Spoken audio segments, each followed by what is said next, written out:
He bows lower than any other. His words of praise are the honeyed architecture of your court. He is your most loyal servant, your shadow. But last night, unseen, he broke the fingers of a stable boy for a spilled bucket of water. Which man is real? The servant or the tyrant? One is a phantom, crafted for your eyes. The other holds the knife that will one day find your back. The world is a stage of ghosts, and you must learn to see through them or perish. This is the first lesson in power, a truth that separates the ruler from the ruled, the predator from the prey. We are born into a world of words. From our first moments, we are taught to trust them. Oaths of allegiance, vows of love, contracts of business, promises of a better future. These are the supposed bedrock of civilization. The idealist, the common man, the fool, they build their entire existence upon this fragile foundation. They believe that speech is a window to the soul. They listen to the politicians' soaring rhetoric of unity and prosperity, and they feel hope. They listen to the courtiers' eloquent flattery, and they feel valued. They listen to a subordinate's fervent promises of loyalty, and they feel secure. This is the world as it should be, a realm governed by honor and sincerity, where a man's word is his bond. And it is a fatal illusion. This belief in the sanctity of words is the single greatest vulnerability of the naive. They fail to understand the first immutable principle of human nature, as observed by the prince. Man is a creature of self-interest. As Machiavelli noted, men are ungrateful, fickle, simulators and dissimulators, avoiders of danger, greedy for gain. Their primary objective is not truth but advancement, and in the theater of power, language is not a tool for conveying truth. It is a costume. It is the most effective, most inexpensive, and most versatile weapon in the arsenal of ambition. A man can forge 1,000 promises with less effort than it takes to lift a single stone. He can craft a reputation for piety, loyalty, and compassion with his tongue, while his hands remain idle or worse, engaged in malice in the shadows. Consider the man who wishes to rise. Does he display his raw ambition, his envy, his contempt for those above him? No, that would be madness. Instead, he learns the language of servitude. He masters the art of the compliment, the carefully timed expression of admiration, the humble request for guidance. His words to the powerful become a meticulously crafted performance. He tells them what they want to hear, not what is true. He validates their wisdom, praises their strength, and affirms their importance. He becomes a mirror, reflecting back a more perfect image of the ruler, and for this service, he is rewarded. The idealist sees this and calls it loyalty. The pragmatist sees this and identifies it for what it is, a strategy. It is the silken glove worn to conceal a clenched fist, the sweet wine offered before the poison. To judge a man by these words is to judge the ferocity of a wolf by the softness of the sheepskin it wears. It is an act of willful blindness, a surrender to the pleasant fiction over the harsh reality. And those who build their power on the loyalty of such men are merely building a palace on a frozen lake in spring. The thaw is inevitable, and the collapse absolute. But the prince does not listen. He observes. He does not take a man at his word. He takes him apart. To understand the true nature of power and the men who seek it, you must abandon the ear and sharpen the eye. You must cease to be a member of the audience, captivated by the play, and become the anatomist in the cold light of the operating theatre. Machiavelli's timeless principle is not a piece of folk wisdom. It is a diagnostic tool. It is the scalpel that cuts through the surface of human interaction to reveal the mechanics of the soul. Think of it this way. The words a man directs to the powerful, to his king, his benefactor, his superior, are the skin. This is the integumentum, the outer layer. Its purpose is to protect, to conceal, and to present a healthy, pleasing appearance to the world. It can be scarred, yes, but it can also be painted. It can be covered in the fine silks of eloquence and the powdered makeup of flattery. It reveals very little of the true state of the organism beneath. To the untrained eye, a flawless skin suggests a healthy body. The prince knows that the deadliest diseases fester unseen, far below the surface. Therefore he wastes little time admiring the complexion. His focus is elsewhere. He seeks the viscera.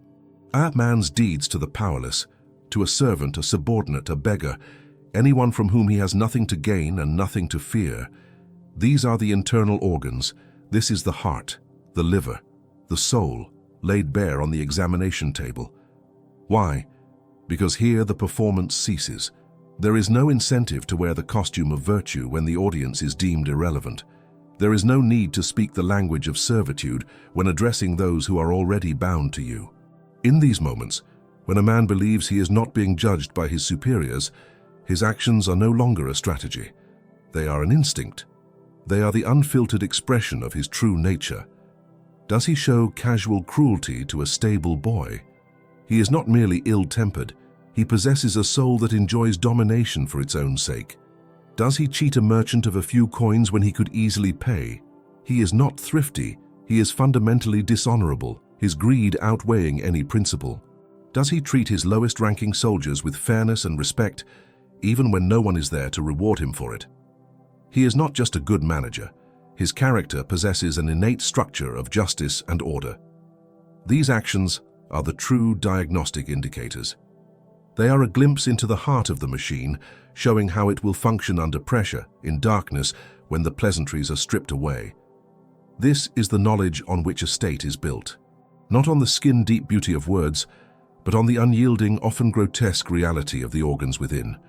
The prince who masters this anatomy is the one who can preempt the tumor of betrayal before it metastasizes, and who can identify the strong heart of loyalty, even when it beats within a rough and uneloquent exterior.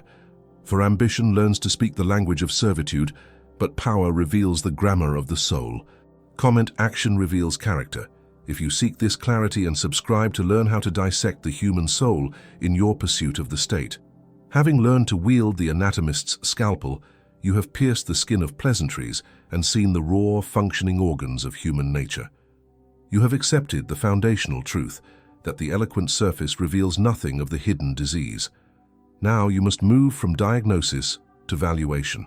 For a prince is not merely a physician of his court, he is its sole banker, the master of its treasury, and in the economy of power, the most important asset is not gold, nor land, nor armies, but judgment. You must learn to distinguish the fool's gold of rhetoric from the solid bullion of character. This requires an understanding of the currency itself, the immutable nature of mankind. Machiavelli did not offer his assessment of humanity as a lament, but as a ledger. When he wrote that men are fundamentally self-serving, fickle, and masters of deceit, he was not passing a moral sentence. He was providing a financial statement on the human condition. This is the unchangeable market reality within which you must operate. The common ruler, the idealist, builds his enterprise on the hope that this nature can be reformed, that men, through inspiration or goodwill, will transcend their instincts. He accepts their promises as legal tender. He listens to oaths of eternal loyalty and believes he has secured an invaluable asset. He is, in essence, accepting promissory notes written in disappearing ink. The value of these notes fluctuates wildly with the winds of fortune. A promise made in peacetime is worthless in war. Loyalty sworn in prosperity vanishes at the first sign of hardship. Words are an infinite resource, and because of their infinity, they are without value. They are a fiat currency, backed by nothing more than the fleeting breath of the speaker, printed at will to suit the needs of a moment. To build a state upon this currency is to guarantee bankruptcy. The prince, however, understands that a stable enterprise must be built upon a rarer, more reliable medium of exchange. This currency is action. Specifically, action performed under conditions where the incentive for deception is removed. A man's deeds, particularly those directed towards individuals who can offer him no advancement and pose no threat, are the gold standard of the soul. These actions are costly. They require effort, risk, and the expenditure of personal capital, be it time, energy, or emotion. Unlike a word, a deed cannot be easily minted or counterfeited. It has weight. It has substance. It leaves a permanent mark on the world. The prince who runs his state on this standard operates with a clear and brutal accounting. He dismisses the inflated currency of flattery. He ignores the speculative market of promises. He looks only to the verifiable assets of demonstrated behavior. He knows that a single act of unrewarded integrity is worth more than 1,000 oaths of allegiance. He is a pragmatist, an economist of human interaction, who knows that the most reliable predictor of future behavior is not a man's stated intentions, but the unvarnished record of his past transactions, especially the small, unobserved ones that he thought no one was recording. This rigorous method of valuation is the very essence of virtue. In the Machiavellian world, fortuna or fortune is a raging, unpredictable river. It is the chaos of circumstance. It is the storm that shipwrecks your fleet, the plague that decimates your army, the sudden death of an ally, the unexpected rise of a rival. Fortuna governs half of all human affairs, and she is a tempestuous goddess who favors the bold but answers to no one. The river of Fortuna will wash all manner of men to your shores, the brilliant and the incompetent, the loyal and the treacherous, the brave and the cowardly. They will arrive professing their strengths, their resumes written in the most glowing terms. To simply accept them as they present themselves, to trust their words, is to surrender completely to the river. It is to let Fortuna crew your ship of state. You become a passenger, not a captain, praying that the men chance has brought you are the men they claim to be. This is the path of the passive leader, the gambler who will inevitably be undone by a single, unforeseen betrayal. Virtue is the antithesis of this passivity. It is the audacious human will, the strategic intellect, the engineering skill that builds dams to contain the river, canals to divert its power, and sturdy dikes to protect the city from its floods. In the context of judging men, virtue is the intellectual and psychological discipline required to look past the beautiful, shimmering surface of the water and see the dangerous currents and hidden rocks below. It is the active, rigorous process of assessment. A prince exercising virtue does not hope for loyalty, he tests for it. He does not take competence at face value, he demands proof. His court is not a reception hall, it is a laboratory. The principle of observing a man's words to the powerful and his deeds to the powerless is the primary instrument in this laboratory. It is the assayer's kit, used to determine the true composition of the human metals that Fortuna brings him. Is this man who shines so brightly in the torchlight of the court pure gold? Or is he merely gilded lead, beautiful on the outside but soft, heavy and worthless under pressure? The prince with virtue scratches the surface. He applies the acid of observation. He weighs the substance of deeds against the lightness of words. He knows that Fortuna will always bring him traitors dressed as allies. His virtue lies in his unfailing ability to identify them before they are in a position to strike. He is not a gambler. He is a master strategist who controls his variables. And the most critical variable of all is the character of the men who wield his power. Imagine a general on a long and brutal campaign. Fortune has given him command of a vast army, but it is virtue that will determine whether he returns a conqueror or a corpse. He has 2 centurions, both vying for a critical promotion. The first, Lucianus, is of noble birth, possessing an easy charm and a silver tongue. In the command tent, he speaks with passionate conviction, praising the general's strategy, assuring him of the men's unwavering morale, and pledging his life to the cause. His words are a symphony of loyalty. The second centurion, Agrippa, is a coarse man who rose from the ranks. He is blunt, laconic, and offers no flattery. His reports are stark, often pessimistic, and he speaks to the general with a respect born of duty, not affection. The ruler governed by surfaces, by the pleasantness of words, would not hesitate. He would promote the eloquent Lucianus, rewarding what appears to be supreme devotion. But our general is a student of Machiavelli. He does not listen in the tent, he watches in the camp. His agents report that Lucianus's men are equipped with the bare minimum, for he sells surplus grain on the black market to afford better wine for his own table. They tell of how he had a soldier flogged for questioning his orders, a punishment far exceeding the offense. These are his deeds to the powerless. They are transactions of greed and tyranny. Meanwhile, the same agents report that Agrippa's men, though driven hard, are the best fed in the legion. Agrippa eats the same rations as his soldiers, and only after they have been served. He takes public responsibility for their failures and drills them relentlessly to ensure they do not fail again. His deeds to the powerless are transactions of discipline and shared fate. The general now possesses true knowledge. Lucianus's loyalty is a performance designed for an audience of one. His true allegiance is to himself. Agrippa's loyalty is not to the general's person, but to the integrity of the army itself. It is a structural, unshakable allegiance. The choice is no longer a choice. In a critical flanking maneuver, who do you trust with the fate of the campaign? The man who has already betrayed his own soldiers for a bottle of wine, or the man who starves with them?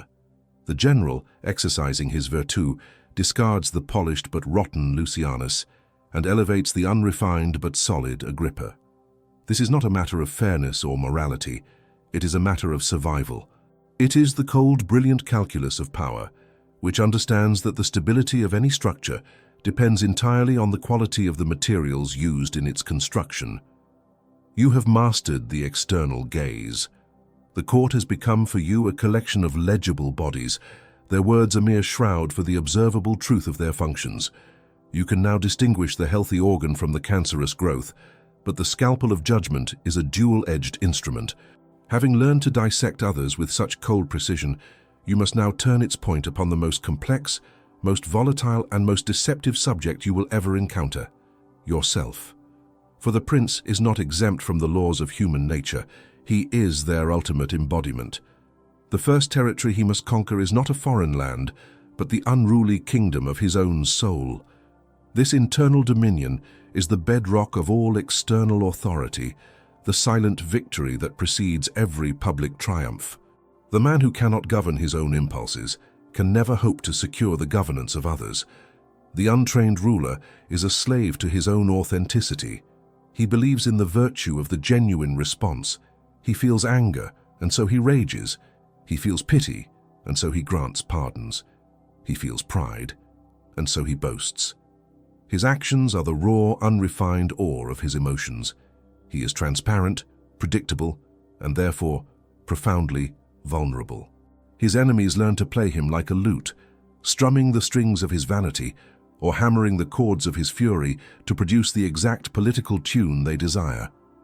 But the Machiavellian sovereign understands that authenticity is a luxury the powerful cannot afford. The self is not a thing to be expressed. It is a thing to be controlled, molded, and ultimately weaponized.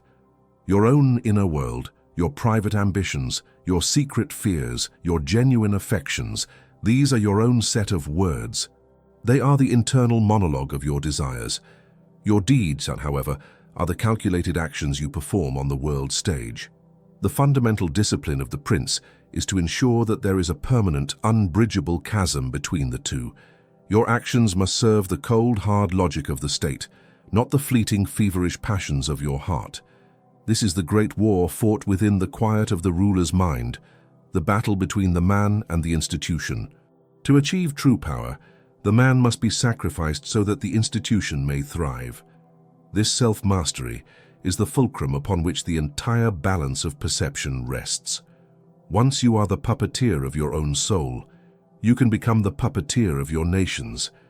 You understand the mechanism of judgment because you have applied it to yourself. You know which levers produce which responses. Now, you must calibrate the public scales.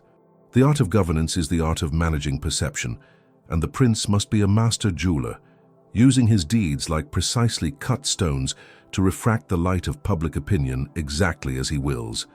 He must recognize that he performs for two distinct audiences, each with its own scale, each weighing his actions by a different standard. His first audience is composed of his peers and rivals, the other princes, the ambitious nobles, the foreign powers. These are fellow pragmatists. They are wolves who can smell the scent of weakness 1,000 leagues away. With this audience, words are meaningless smoke. Treaties, assurances of friendship, diplomatic niceties, these are the necessary formalities of the game, but no one takes them seriously. This audience has only one scale, and it measures a single quality: strength. They will scrutinize your deeds for any sign of hesitation, sentimentality, or indecision. An act of mercy shown to a captured rival will not be interpreted as magnanimity. it will be seen as a failure of nerve, an invitation to future challenges. Conversely, an act of swift, surgical, and terrifying cruelty against a traitor will not be judged as immoral. It will be weighed as evidence of resolve. It sends a clear message across the political landscape. This is a territory governed by unbreachable will. This is a ruler who understands the price of order and is willing to pay it in any currency, including blood. Your public deeds in this arena are your true ambassadors. They communicate your capabilities and your intentions far more eloquently than any envoy ever could. Your second audience is the great fickle beast of the populace. The people do not possess the cynical scales of your rivals. Theirs are simpler, more emotional, and far more easily manipulated. They do not comprehend the intricate geometry of statecraft. They weigh you not by your strategic acumen, but by the texture of their own lives and the grand symbolic gestures you perform. For them, a single highly visible act of public charity can outweigh a dozen necessary but unpopular taxes. The public pardoning of a common criminal, staged with theatrical flair, can build a reservoir of goodwill that allows for ruthless purges in the shadows. A well-timed display of piety, of feigned humility before the divine, can provide a moral veneer that sanctifies a brutal war of acquisition. The prince understands this psychological calculus. He knows that when dealing with the masses, perception is reality. He must therefore be a master of the political theater, ensuring that his deeds to the powerless, even if they are few, are always magnificent and always visible. He fills their bellies with a festival to distract them from a tax. He builds a cathedral to make them forget a conscription. He does not need them to understand him. He only needs them to believe in the image he has so carefully constructed. Herein lies the synthesis of this profound strategy, the forging of a reputation. For a prince, reputation is not the passive byproduct of his character. It is his most essential creation. It is the armor that deflects slander, the weapon that paralyzes enemies before a battle is even fought, and the shepherd's crook that guides the flock. By meticulously controlling his actions for his two audiences, he forges a reputation that is deliberately and powerfully dualistic. To his enemies and ambitious subordinates, he cultivates a reputation for fearsome, calculating resolve. They must believe that he is capable of anything, that his memory is long and his retribution absolute. This is the foundation of fear, which Machiavelli correctly identifies as a more reliable bond than love. Fear is maintained by a dread of punishment, which never fails. But to the common people, he projects an image of strength that is also protective. His harshness is reserved for the traitors and the external foes who threaten the stability that the people crave. His generosity, his justice, and his piety are for them. This creates a powerful dynamic. The people see his severity towards the powerful as a form of protection for themselves. They come to fear his power, but they do not hate the man, for they believe his formidable strength is wielded on their behalf. He becomes the terrible father, stern, demanding, occasionally violent, but ultimately the guarantor of the household security. This carefully forged multifaceted reputation is the prince's masterpiece. It allows him to be both the lion and the fox, to use cruelty and mercy not as expressions of his nature, but as interchangeable tools from his workshop, selected for no other reason than their utility in building and maintaining the eternal edifice of the state. You have learned to weigh the souls of men on the scales of power. You have turned that unforgiving judgment upon yourself, separating the man from the monarch, the impulse from the institution. Now, armed with this penetrating clarity, you stand at the precipice of action. You have moved beyond mere observation into the realm of mastery. Before we unveil how this wisdom is forged into the crown of a lasting legacy, ensure you are subscribed, for the final act of power is reserved for those who do not merely seek to understand the world, but to command it. The throne belongs to those who see things as they are, and then act without hesitation to shape them to their will. The moment of decisive action is the culmination of all prior study. It is the masterstroke, the point at which the prince ceases to be a diagnostician and becomes the surgeon. This is not a moment of passion, of rage, or of vengeance. It is a moment of cold, dispassionate, and absolute necessity. It is the supreme expression of virtù, seizing an opportunity presented by fortuna. Having meticulously observed the true character of those around you, having seen the ambition behind the flatterer's smile and the weakness in the tyrant's treatment of his underlings, you will have identified the diseased tissues within the body of your state. These are the men whose private character flaws represent a future existential threat. The lisonjero who craves power, the cruel subordinate who would one day turn that cruelty upon you, the indecisive but popular noble who could become a figurehead for rebellion. An ordinary ruler might tolerate them, demote them, or hope to reform them. This is the gravest of errors. A malignancy is not to be managed, it is to be excised. The execution of this purge must follow the Machiavellian principle of cruelty well used. It cannot be a slow, hesitant process of attrition. It must be a single cataclysmic event, a political thunderstorm that is violent, terrifying, and brief. As Machiavelli instructs, injuries ought to be done all at one time, so that being tasted less, they offend less. A series of small arrests, dismissals, and demotions only creates a climate of perpetual fear and resentment. It signals weakness, not strength. It gives your other enemies time to unite, to plot, to turn public opinion against your perceived paranoia. A single decisive blow, however, has the opposite effect. It is an act of godlike force. It stuns, it awes, it terrifies. It removes all your primary internal threats in a single coordinated stroke, leaving no one with the capacity or the will to mount a counter-offensive. The very shock of its totality paralyzes any remaining opposition. This act is not about punishment for past transgressions. It is a strategic restructuring of the future. It is the violent clearing of a rotten forest so that a stronger, healthier one may be planted in its place. And in the immediate, stunned silence that follows this thunderclap, the second half of the principle must be enacted. Benefits ought to be given little by little so that the flavor of them may last longer. The very next day, after the purges are complete, the prince does not gloat. He does not justify. He immediately begins the work of construction. This is the architectural phase. He elevates those whom his long observation has proven to be competent and reliable, the Agrippas, not the Lucianuses. He promotes the men whose deeds to the powerless have revealed a steady character, a sense of duty, and a lack of predatory ambition. These promotions are not secret, they are public ceremonies. Furthermore, he announces a new bridge for the people, a small reduction in a minor tax, or the release of grain from the state granaries.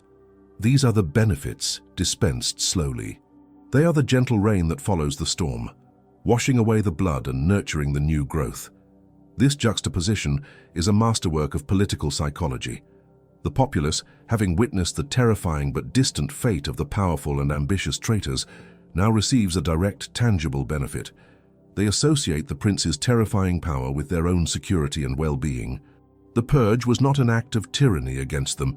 It was the act of a protector cleansing the state of its parasites. True victory is not the successful purge. That is merely the clearing of the foundation. The ultimate triumph is the enduring stability of the structure you build upon it. The prince's work is never done. With his new, more reliable men in place, he must immediately create an architecture of loyalty, a system of laws, institutions, and cultural norms that perpetuates the new order. He must design a state where the path to advancement is through demonstrated merit and effective action, not through sycophancy. The systems of reward and punishment must be transparent and consistent. He establishes councils and ministries not as debating societies, but as efficient engines of his will, staffed by the men he has carefully vetted. He reforms the military, not just its tactics, but its culture, ensuring that loyalty is to the state, embodied by the prince rather than to individual charismatic generals. He becomes a lawgiver, a founder. His goal is not to be loved or even to be feared in the moment, but to create a system so robust, so well designed, that it functions as an extension of his will long after he is gone. He is not merely securing his own reign. He is building a dynasty. He is turning his personal virtue into a permanent structural advantage for his successors. Here, at the apex of power, we arrive at the final philosophical conclusion. The ultimate pursuit of the prince is not goodness or wickedness, concepts that are fluid and irrelevant. in the unforgiving arena of statecraft. The ultimate pursuit is efficacy. It is the sublime and terrible ability to see the world in its unvarnished state, to recognize the immutable, often brutal mechanics of human nature, and to possess the clarity of mind and fortitude of spirit to act upon that knowledge. This is a lonely wisdom. It requires the abandonment of comforting illusions and the embrace of uncomfortable realities. The prince is the one who understands that order is not the natural state of mankind, but a fragile, artificial construct built through will, intelligence, and, when necessary, spectacular violence. The throne he occupies is not a gift from the heavens, nor a right granted by the people. It is a fortress, built stone by stone with the hard currency of realistic judgment, cemented with the mortar of calculated action. Its foundations are sunk deep into the bedrock of human nature itself. The legacy of such a ruler is not written in the ephemeral praise of poets, but in the enduring stability of the walls he built, walls that stand resolute against the eternal raging river of Fortuna.